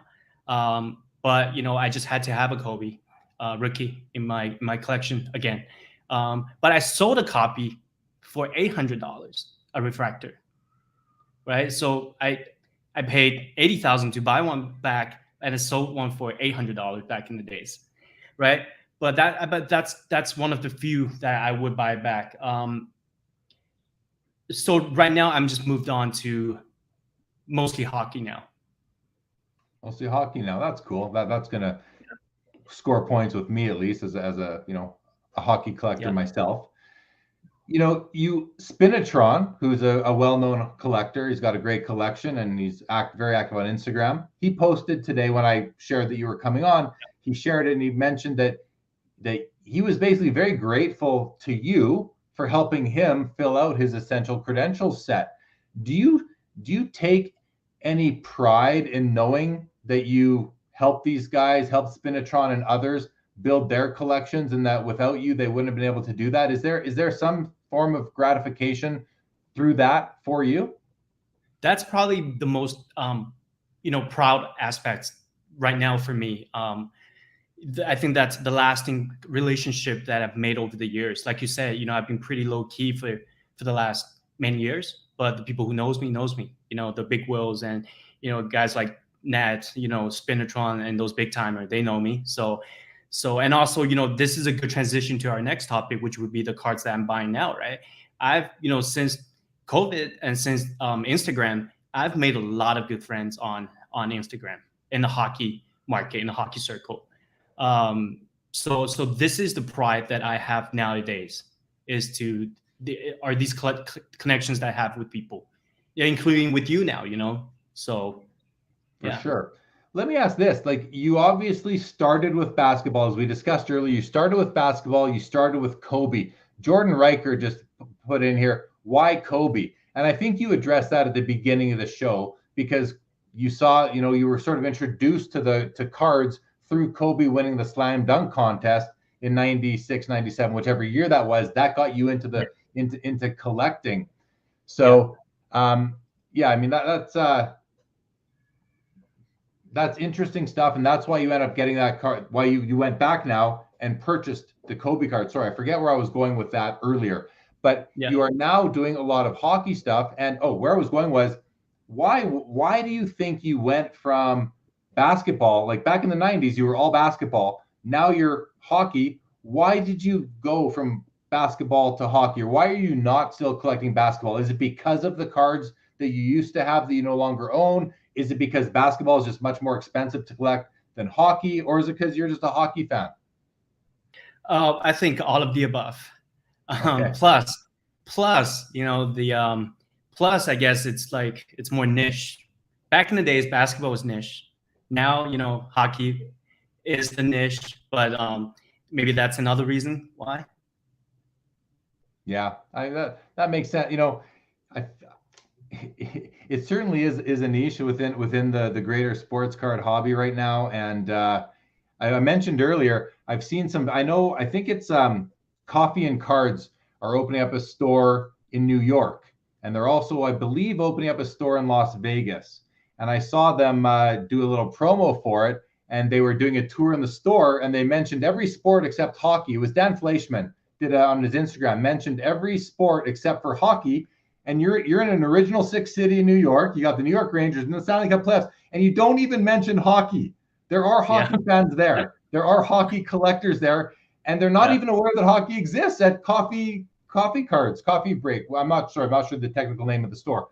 Coffee and Cards, I think. They're not even acknowledging hockey there. And then in Las Vegas, the same thing happened. I saw someone talk about a store in Las Vegas, and they mentioned F1, and they mentioned Marvel, they mentioned soccer, of course, basketball, football, baseball. They don't even mention hockey. And there's a hockey team in Las Vegas that every Canadian, when they go to Vegas, and millions of us go every year, they like to go see hockey games in Vegas, and they will go to the card shops there. But you better mention hockey if you want us to come to your card shops in Las Vegas. Otherwise, let's not go there, Canadians. Let's wait till they acknowledge hockey, and then let's go, go to their shops and patronize their businesses there. But we got to get them to acknowledge hockey, especially in hockey towns down there. So anyway, I digress. Let's go to this question here. Before we look at what you're collecting more of now, Dave, T. Jones says, what's your assessment of the health of the hobby today? It's going great. It's going great. I have nothing against, the whole investment aspect. Now there's a huge debate between true collectors and people who are in it for investment. This is the evolution of the hobby. So I have nothing against it, but I just hope more people will eventually get into the collecting aspect as well. Yeah, that makes sense to me. It's a lot of the hobby is dollar driven right now. I mean, from top to bottom, a lot of it is dollar driven, but there are still collectors out there. I think we, and when I say we, I mean people who are spending a lot of time consuming hobby content, whether it's social media, YouTube, podcasts. A lot of the focus is on the money cards. Even right now, we're talking about money here with you. We're talking about money left on the table, prices cards are bought and sold for. A lot of it is money centric when we talk hobby, but that it's not really fair to the collectors and to the collecting and when I say that, we have to understand that you're not either a collector or an investor in this hobby. Maybe some people are only collector and some people are only investor, but I think they are vastly outnumbered by the people who fall somewhere in between those two endpoints. And you can be both. It just depends what your split is, how we're all differentiated from each other. But I think a lot of new people have come into the hobby, Dave, over the last couple of years, and those people who came in maybe because they saw dollar signs, some of them maybe did have a bit of a collector gene in them that was awoken by them coming in for dollars, and hopefully those are the ones that stick around and actually collect along with investing, because it's hard to separate the two of them right now when you are deploying capital that is a significant amount to you. For sure. Yeah, makes sense. Yeah. T. Jones wants to know, what hockey are you buying? Why don't we talk a bit about what you're doing nowadays, what you have? Let's get into it. Maybe we should start with we'll keep the big one later. I'll show some of the cards that I've bought in the last couple of years. I'll go with the Mcdavid first. Connor McDavid, the Edmonton Oilers. Let me just preface this for any of the non-hockey people watching. Connor McDavid, if you haven't heard of him by now, well, you should have. But he is the best player in the world, bar none, in my opinion, and is really the main guy in the hobby. He's the LeBron James of the hobby, or the Kobe Bryant, however you want to put it. But he's the number one guy in the hockey world right now. Yeah, he's going to get 150 points sooner or later. Yeah. So this is a big card. So this is his Exquisite that came out of his the cup set. So it's a dual 10. McDavid Exquisite Rookie. So this is a big one. I've actually recently picked up this one. So his true RPA. Yes, and the patch is okay, and it's 9.5. Yeah. So that is from the Cup. It's a rookie patch auto out of 99. It's a 3-color. I can tell you and everybody else that of the 99 copies, I think 96 of them are 3-color. So it's not as special as in some players from past years, but still an amazing card. Now, you said it's the true RPA. I have to say the Exquisite to me is also a true RPA. It to me 100% rookie card RPA, even though there's not 99 or more of them. And it's a beautiful card. I think it's nicer than the Cup. Which one do you prefer aesthetically, Dave?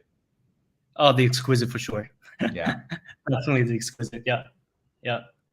So this is another Crosby. You've seen this card before.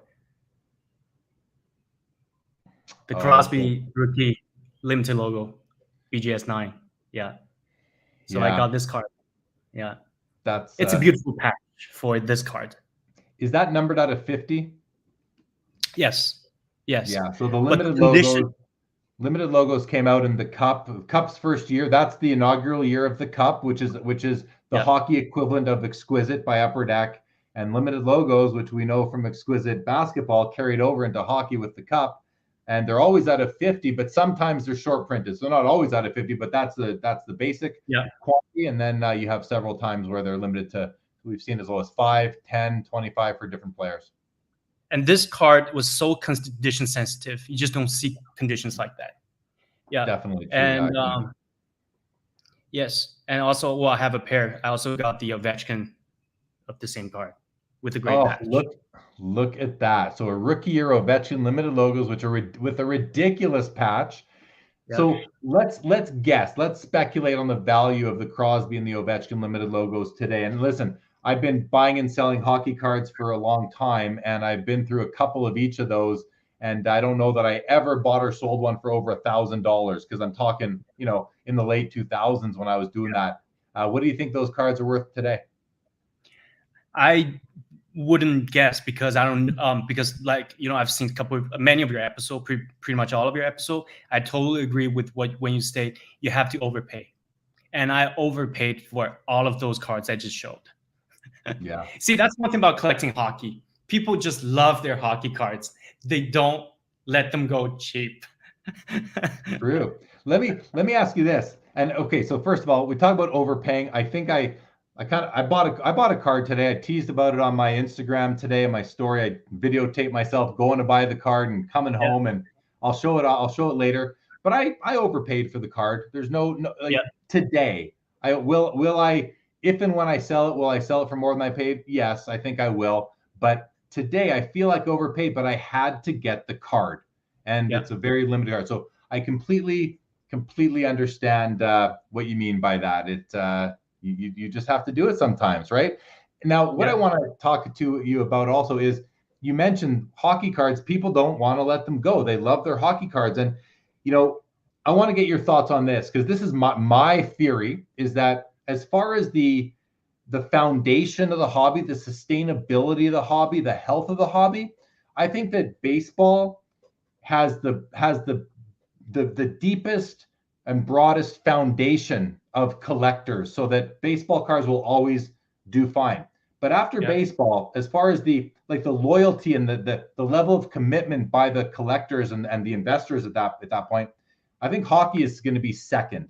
I think you're going to have a very loyal, very strong, very stubborn collector base of hockey they'll be more stubborn, they'll be more loyal than the basketball market and the football market. What do you, not my personal thoughts, people can disagree with me, that's fair, but I want to know, Dave, what you think about that.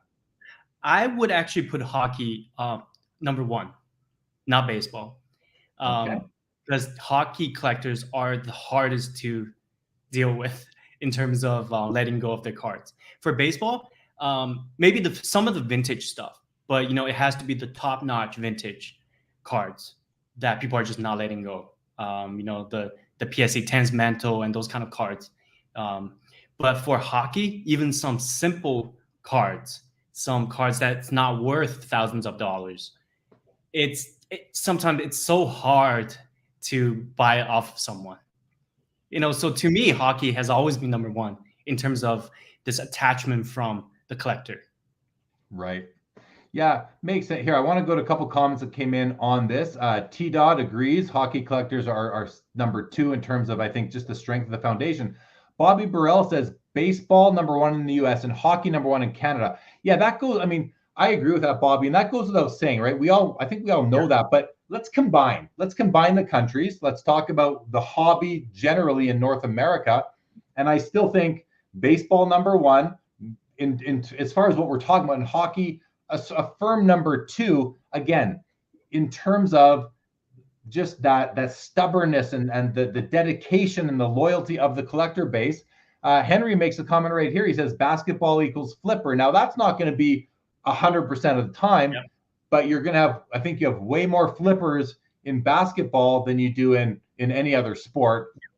Soccer might be number 2 when it comes to the amount of flipping going on, or the amount of, let's call it, non-dedicated hobbyists, people who aren't really that attached to the cards. Like, if you know me, I get very attached to my cards, especially not all of them, some more than others, but I get very attached to my cards. So I want to call out here Mr. Davey 3784. He says that came from me, the Crosby Limited logos. He's saying that he sold that card to you. Do you know Dave? I do. Thank you.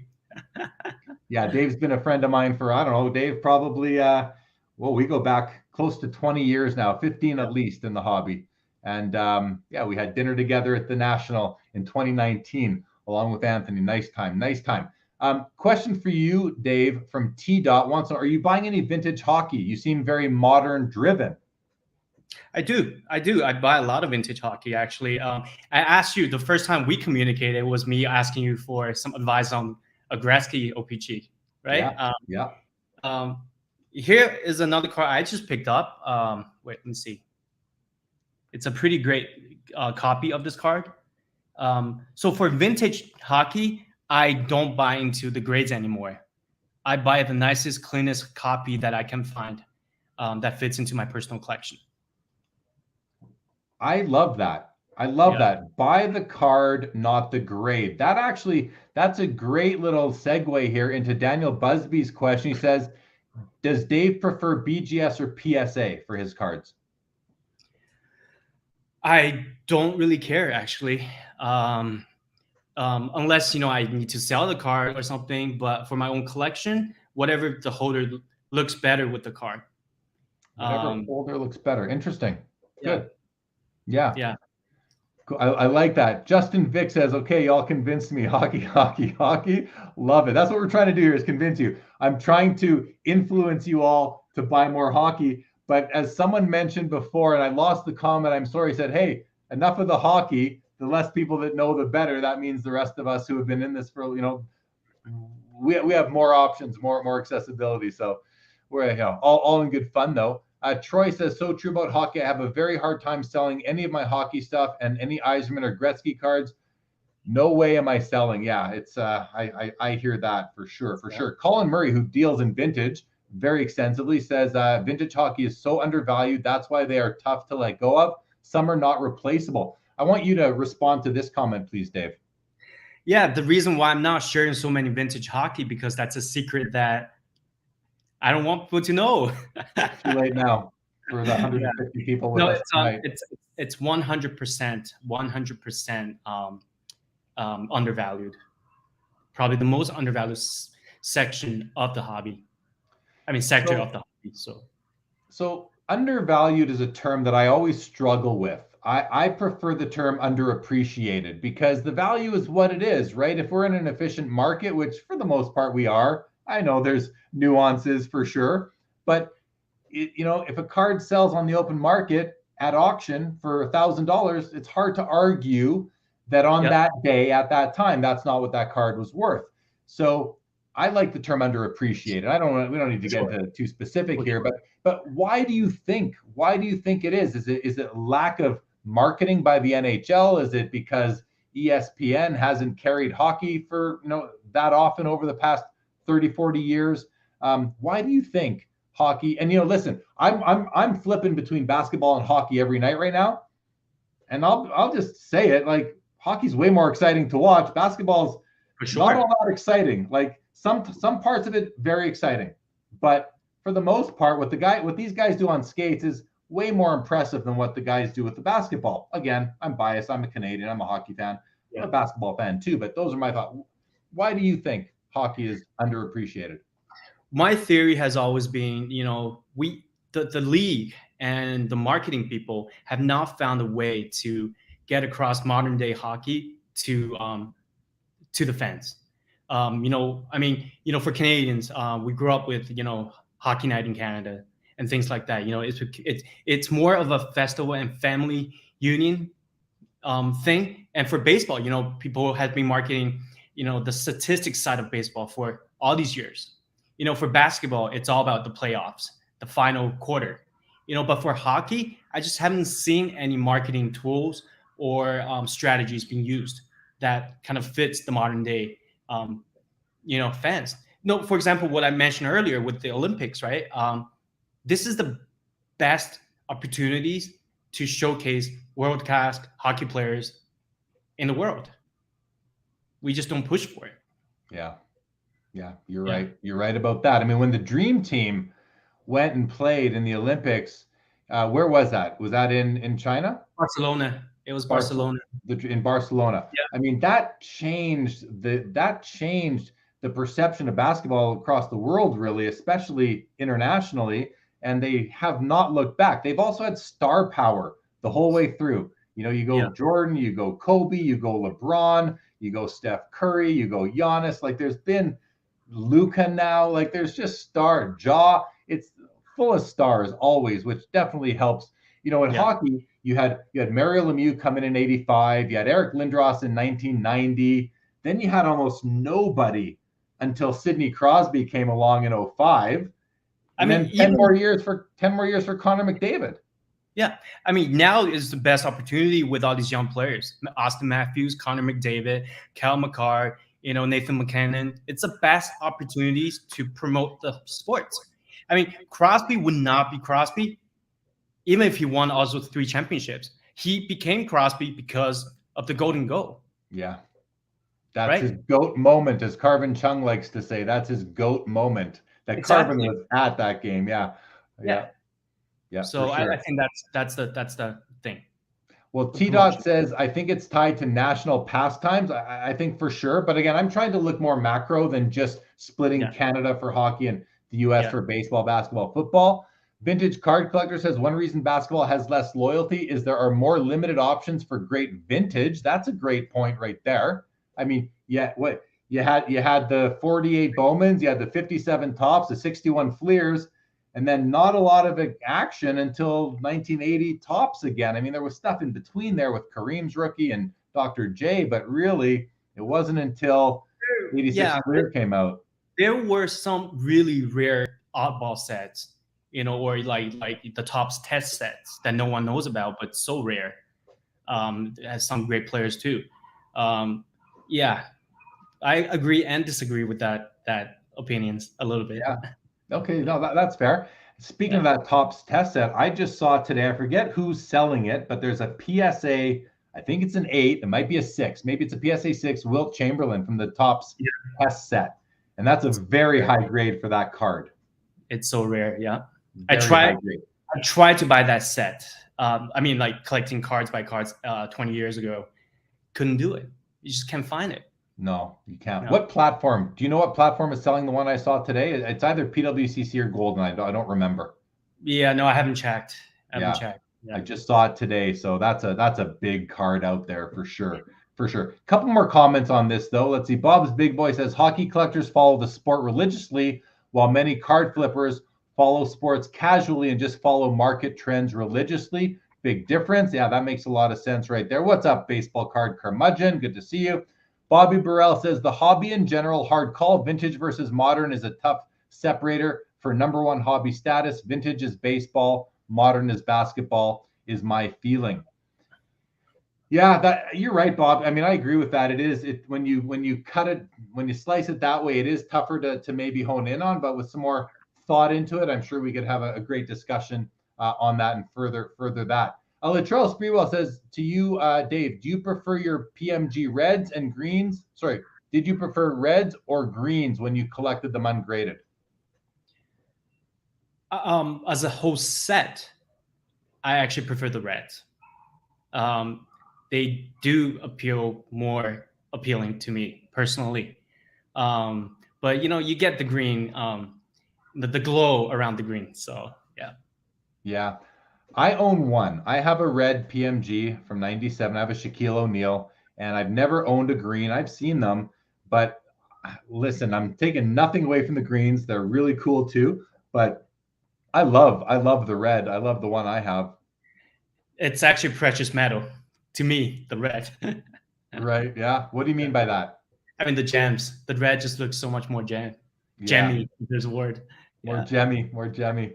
Which was something that was really cool. When at the National last year, at one of the events in the evening, Jean McLeod was there, who designed those. Those are her brainchild, and she was wearing her wedding ring or her engagement ring, and it's got an emerald in it. It's her birthstone, and so it was very cool for me to see the ring that inspired these sets. Like to me, that ring, her ring, Jean, if you are watching, your wedding or engagement ring is a hobby artifact that needs to be, it just needs to end up in a museum somewhere as the ring that inspired the PMGs and really set off this whole insert craze that we've been going through for several decades now. So I think that's pretty cool stuff right there.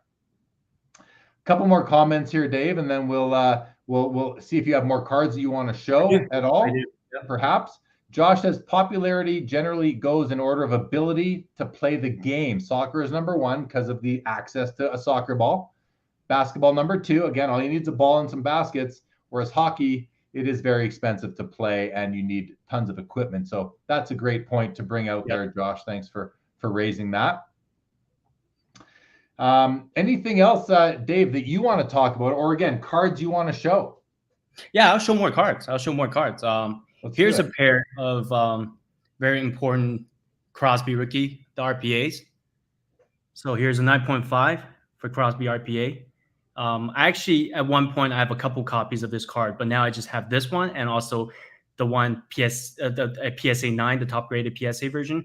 That one I pulled it myself back in the days. So also pair it with this card is a gold version, 9.5 3 color.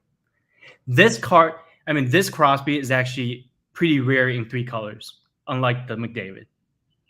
Yeah.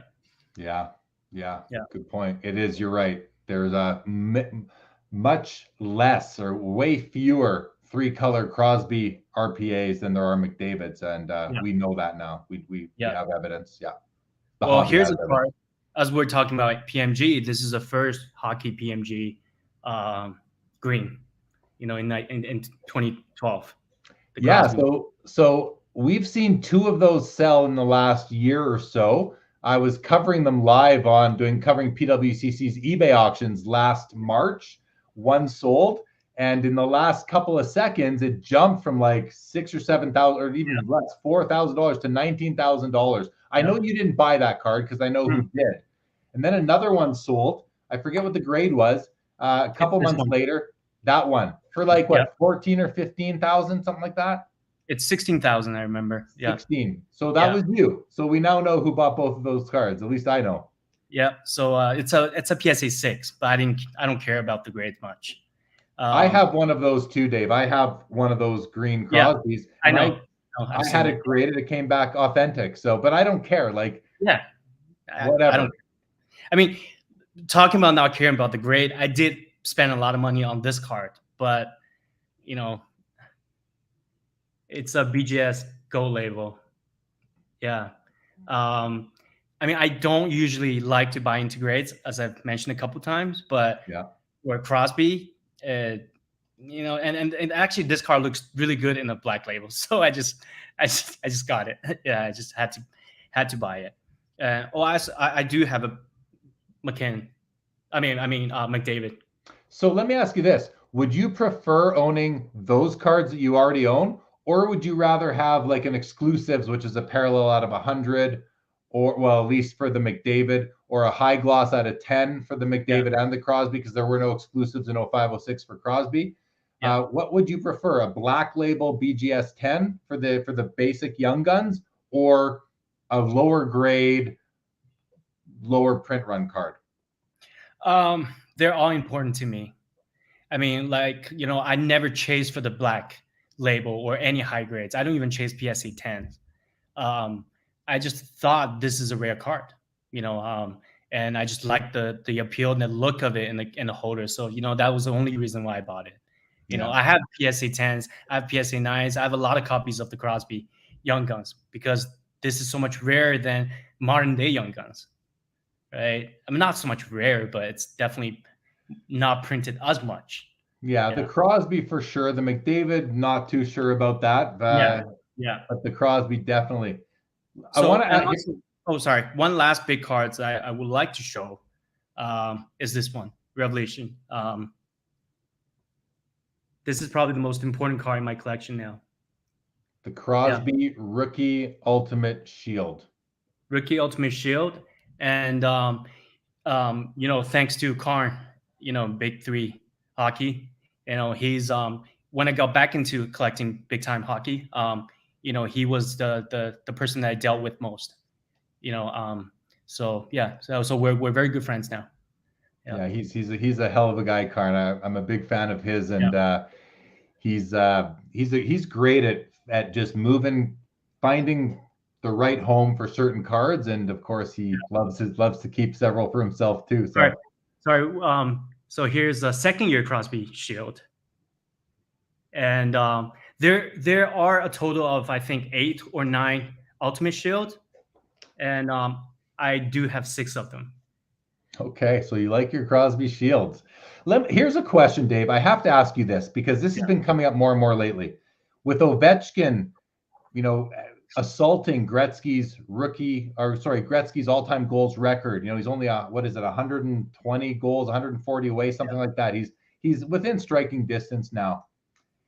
The hobby, if you go back to 2005, which you can do this in your mind, as can I, we know that Crosby was always worth more than Ovechkin. And then for a couple of years, when Crosby was hurt, Ovechkin started beating out Crosby in terms of values. And then Crosby took over again and was leading the pack. But now for the past, a couple of years, Ovechkin has way surpassed Crosby in terms of the value of cards. Then we're talking, when you're matching up the same card of each player. I believe that no matter whether or not Ovechkin beats Gretzky's record or not, when you look out 10 years past their retirement, I still think Crosby's career will be looked at as the better overall body of work.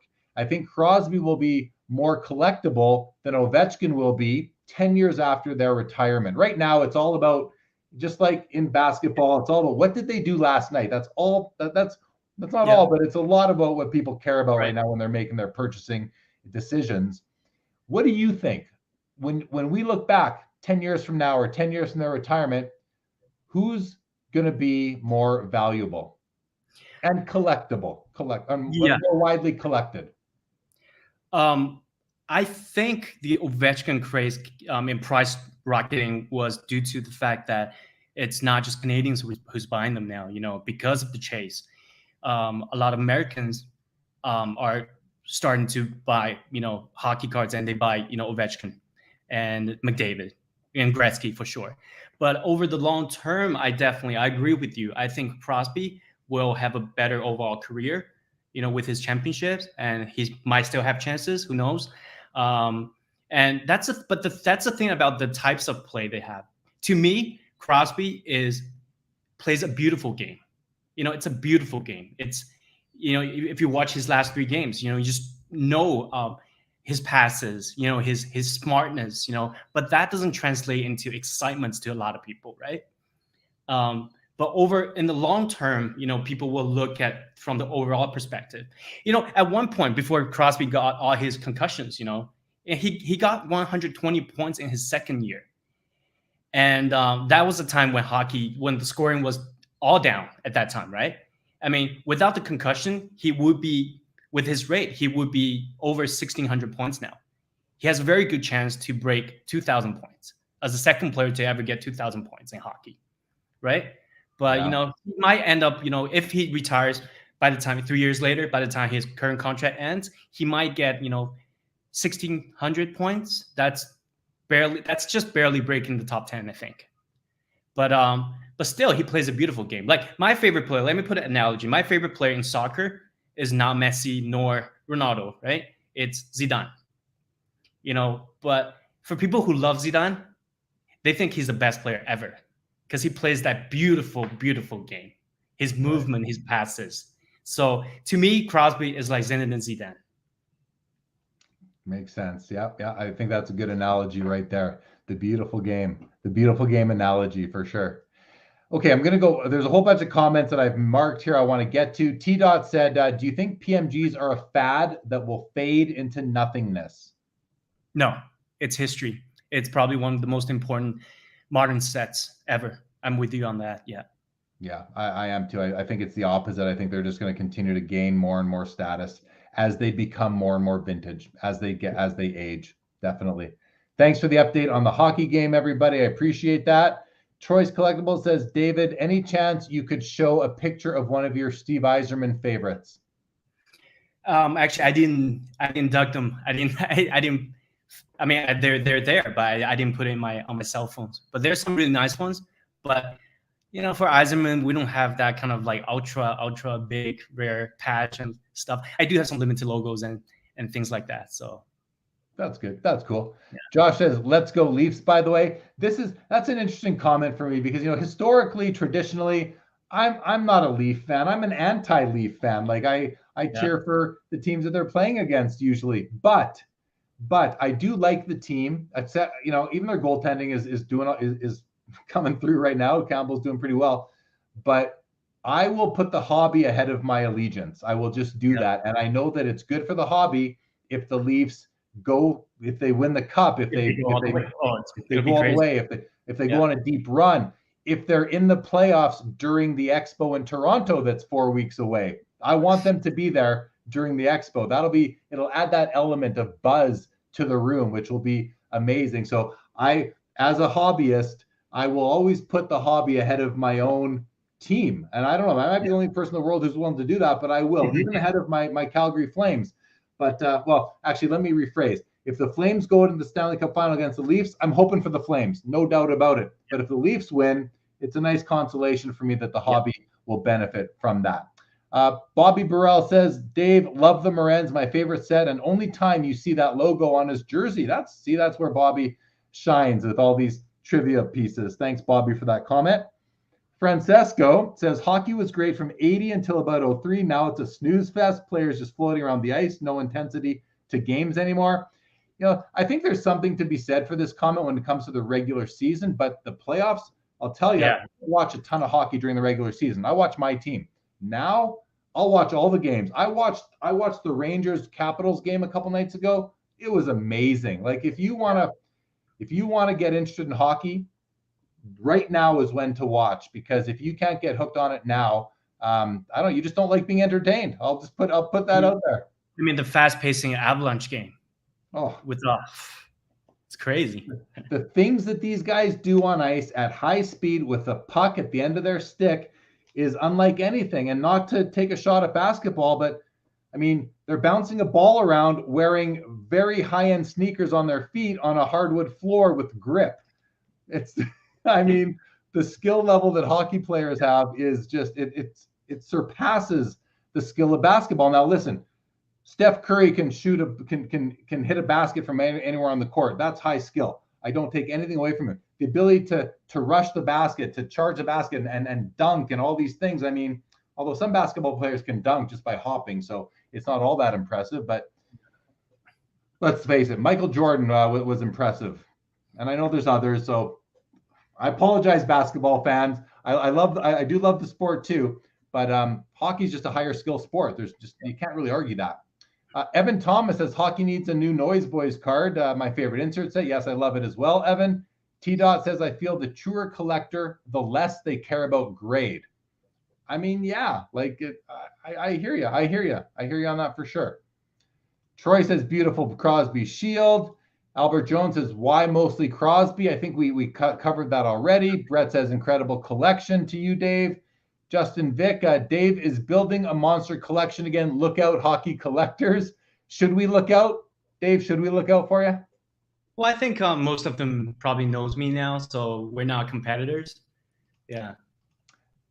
But the ones that don't know you, if you're out there buying up big cards, or you're bidding on, there's a big dual shield on auction right now on Golden, right? The dual Crosby Lemieux from 06-07, the Cup, an amazing card, and total coincidence from Mike at Eastridge. I purchased a dual shield from that same set yesterday. I went to the LCS and bought the card off of Mike's shelf. So I'm going to show that on After Hours in a little bit here. But it's not the Lemieux Crosby, of course. Yeah. Grant Patterson says, so that's where the other Crosbys are. Grant loves his shield cards. Let's see. There's still lots of comments coming through, but we're going to have to, well, Justin Vick says the legend of David Chau continues. Very good. Yeah, lots of comments coming, everybody. Thanks for all the engagement tonight. I'm going to just kind of skip to the end here and let's see. Is there anything else you want to show before we wrap up? No, I'm pretty good right now. We haven't. There's some stuff we haven't talked about, but I don't think we have the time today. Maybe stuff about the hobby, PWCC, ComC, those kind of things. But I think we're pretty good today. The reason I'm showing it through my photo was because I have most of the cards with Volt guys, at PWCC or ship my cards. So. Yeah. Well, let's spend a couple of minutes, if you don't mind, because I did want to talk about this. Because we talked about it earlier as we were getting to know each other better, Dave, and we talked about. I'll just ask you, what platforms do you like to use? What are your favorites? What do you have to say? And are there too many platforms now? Are there too many auction houses? What are your thoughts on the various channels upon which we have options to buy and sell these days? Yeah, I mean, the one I still use the most definitely are PWCC, even with them leaving eBay. Their technology, their website, still to me the probably the best ones right now. So I use them a lot. Maybe less so selling. Well, I don't have that many stuff to sell anymore, right? But I still buy from them. The only thing I have with PWCC would be we kind of mentioned this off the record, but would be the bidding system they have right now, because they sell so many cards and there's so many cards that I want to buy, but I don't have time with all the extended bidding for all the smaller cards. I think that's actually leaving a lot of money or people on the table to not notice those cards or not kind of just missed out on those cards. I mean, I understand with the big premium cards, that's the way to go. And I believe that's the way to go for their monthly premium auction. But for the weekly auctions and stuff like that, I hope they can come up with something that's, not snipe it, but, just something that's easier to navigate and to bid on. That's the only thing about PWCC. And the other platform I used would be ComC. Being in China, it's hard for us to sell cards through eBay ourselves. So ComC is a dream platform for us. Dream platform, yeah. It's very convenient, right? Even I use ComC quite a bit. Actually, I just loaded about 1,500 cards in there this week. I use PWCC quite a bit. I like the vault service at PWCC and ComC because you can ship cards there. And when you're international, like we both are, so I understand what you mean when you say that they're like ComC is almost a requirement if you're international these days. Is that kind of what you think? For sure. Yeah. Okay. Well, good stuff. I'm going to run through some more of these comments, and we're going to wrap this up, everybody. I'm going to come back on to an episode of After Hours about 5 or 10 minutes after we end this one. Got some cards to show. I got just some talking to do about my collecting, take some questions from you guys, and I will reveal the card that I purchased today that I kind of did a quick video on my way to picking it up today, on my way home from picking up the card. Did a local deal with a fellow collector, IG, or a local guy. I'll show that card. And I can tease also that I know that Dave, it's a very limited card that I picked up today. Less than 10 copies printed. But we are card brothers on this. You own a Yep. copy of this card as well, the one I bought today. I showed you earlier. Don't tell anybody what it is yet. Nope. But that's pretty cool that we're card bros on this particular card. I like when that happens.